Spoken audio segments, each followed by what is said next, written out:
রাস্তার ধুলোমাখা এক মানুষ বল বিয়ারিং লাগানো লোহার ঠেলাগাড়িতে বসে থাকেন নির্বাক।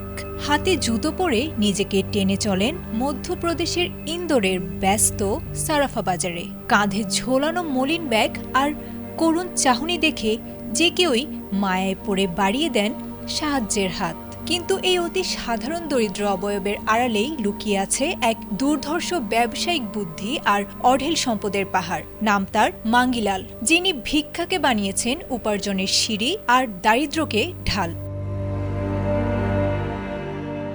ইন্দোরকে ভিক্ষুক মুক্ত করার অভিযানে নেমে সম্প্রতি এই কোটিপতি ভিক্ষুকের সন্ধান পায় নারী ও শিশু উন্নয়ন দপ্তর। প্রথমে তাকে সাধারণ শারীরিক প্রতিবন্ধী ভিক্ষুক মনে করা হলেও তদন্তে বেরিয়ে এসেছে চোখ কপালে ওঠার মতো সব তথ্য।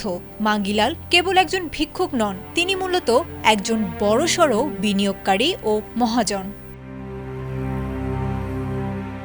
তদন্তকারীদের জিজ্ঞাসাবাদে জানা গেছে, দিনের বেলা ভিক্ষা করে পাওয়া 400 থেকে 500 টাকা তিনি খরচ করতেন না, বরং সন্ধ্যা নামলেই সে টাকা বিনিয়োগ করতেন সারাফা বাজারের স্থানীয় ব্যবসায়ীদের মাঝে। ক্ষুদ্র মেয়াদে টাকা ধার দিয়ে উচ্চ হারে সুদ আদায় করাই ছিল তার আসল কাজ।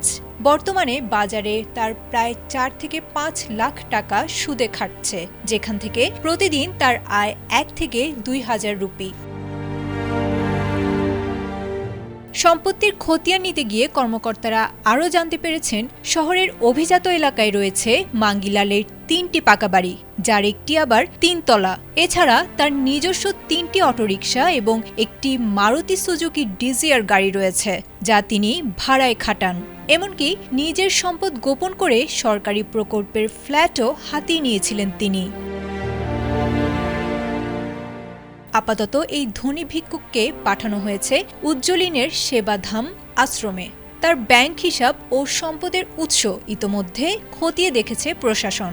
মাঙ্গিলালের এই ঘটনা প্রমাণ করেছে, অনেক সময় যা চোখে দেখা যায় সত্য তার চেয়েও অনেক বেশি বিস্ময়কর ও বৈচিত্র্যময়। আয়েশা আক্তার, এটিএন বাংলা।